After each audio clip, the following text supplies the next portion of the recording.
The killer was probably right-handed, and tall. Taller than the victim, anyway. And he attacked from behind. How can you tell?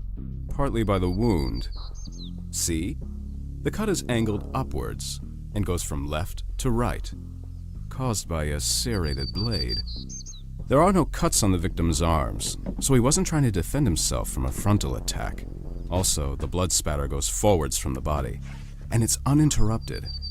There was no obstacle like a person in its way. Once he was dead, the killer dropped him, and the body fell backwards like this. Sounds like you've got some forensic experience, Doc. No, not really. I'm just observant, I suppose. Any chance you could give me a time of death? Judging by lividity, around midnight is my guess. Though an autopsy should tell you more, of course. This is fascinating, but I mustn't get seduced by it.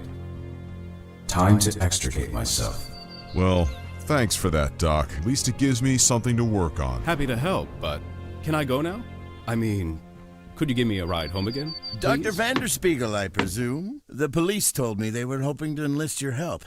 A pleasure to meet you, sir. Cuthbert C. Hawthorne at your service. Folks call me Bert. Bert's the mayor of Patience, Doc. Watch your step. He's a slick one. It's, Harry, isn't it? Can I call you Harry?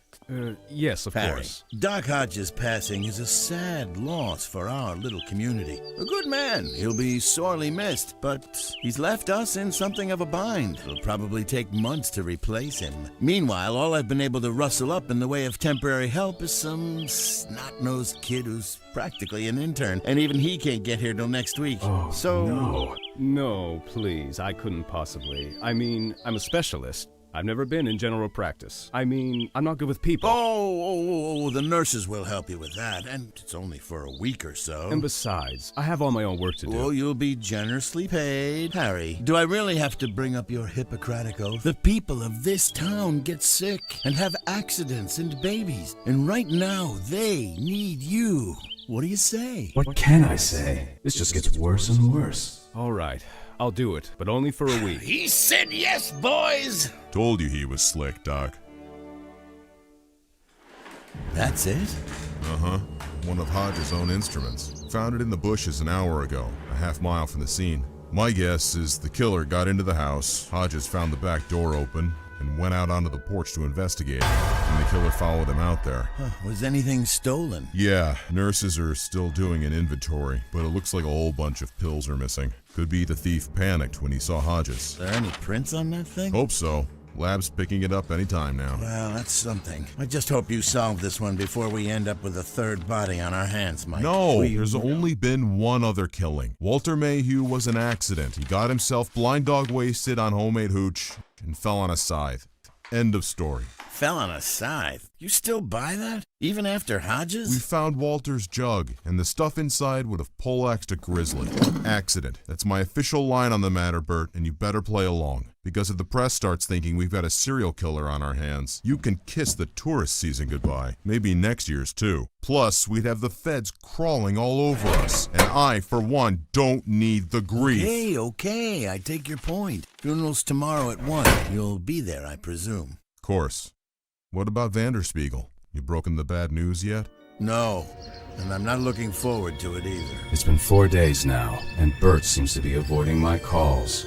I suspect that my replacement has fallen through for some reason, and Bert doesn't know how to tell me. So I shall have to pretend to be angry and let him sweet-talk me into staying on. Because the truth is, I don't really mind. I suppose I've been lonely these last few years. These people may not be my people, but they're still people. And I've missed that. I must have treated 40 of them this week, and each one is so different. Mostly they simply want me to listen, although it has surprised me how much they lie, probably because they have spent their whole lives lying to themselves. But to me, they are transparent. Every micro-movement of muscle and nerve, every change of pupil size tells me the real story. And their hands are so eloquent. The way that Mike's always strayed towards his stomach, trying to hide the slight hernia that he worries about needlessly.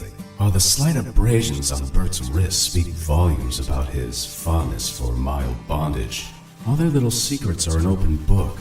But what about the big secrets? Could Hodges' killer hide his guilt from me? I'd like to rent this one, please. And I've got one to return as well.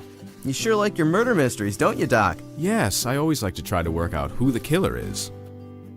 I wonder, could I really?